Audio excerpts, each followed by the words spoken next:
Okie dokie. Looks like things are recording here. I was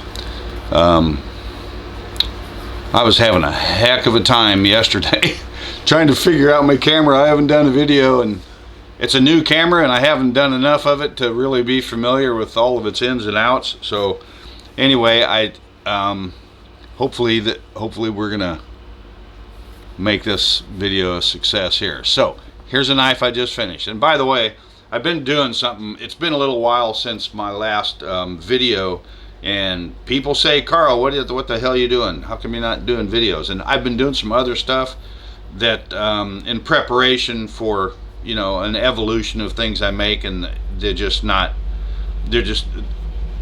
things I've been doing will never be in a video. So I've been busy, just not at something for broad public issue. So here we are with a knife I just finished, and it's a version of something that I called Blackout, and just everything's black. So here we have the whole package, the sheath, nice and heavy duty, good fit, Guten tight. Now this, and it might look streaky. It's not actually streaky. It's just there's some grease on this thing. But this is, I use Rig from Brownells. It's rust inhibiting grease, and this is a Damascus knife. This is, come on. Here was a problem I was having yesterday, was just getting this camera focusing on things. Is it focused on the blade or the background? There we go. Okay, so anyway, Blackout. It is a Parkerized Damascus Fighter. Okay.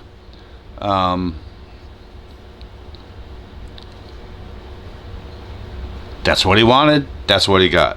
Parkerized, frosted, hot blued, or it's not hot blued. It's Parkerized frosted guard, and all of this stuff is super black. It's just in these light reflections and a little grease I might have on here make it look shinier and brighter than it is. And this is some African Red Bush Willow that I just always say is harder than hammered hell. It's just hard as woodpecker lips.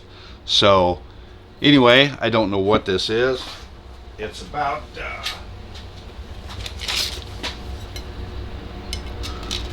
I need to know this for my certificate anyway. It is, man, it is dead nuts. 8 inches, 8-inch blade, 12 3/4 overall. So, and takedown, right? I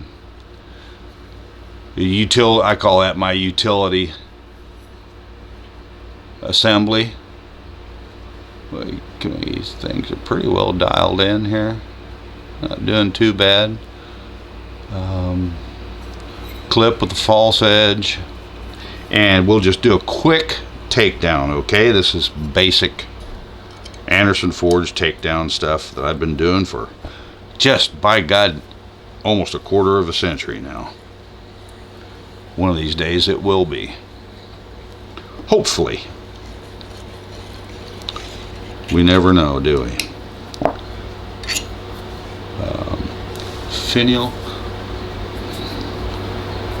1032 thread, little insert in there, and of course this is always, I like doing these on every knife I do, because the new owner of this knife is going to see this video. So here's what I do.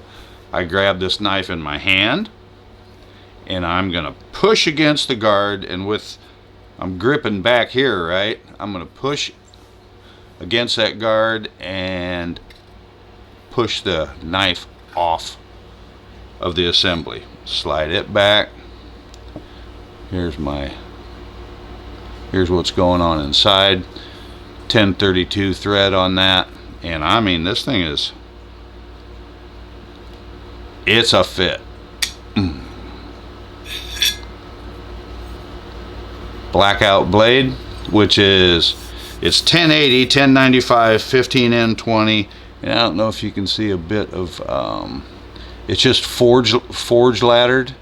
I didn't do any specific these are just drawing die ladders. I have like a 3/4 inch wide set of drawing dies that I work it through. Here's our guard, and these 5/8 16th inch stainless pins.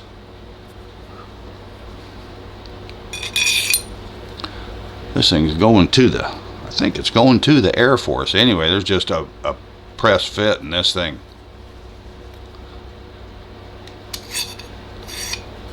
You hear that when it went on? It went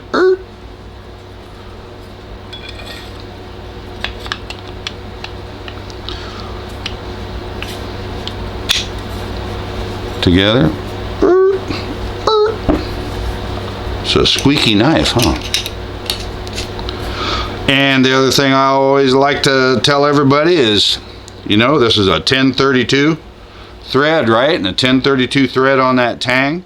It's not a lug nut on an F250. You just go down to where it bottoms out.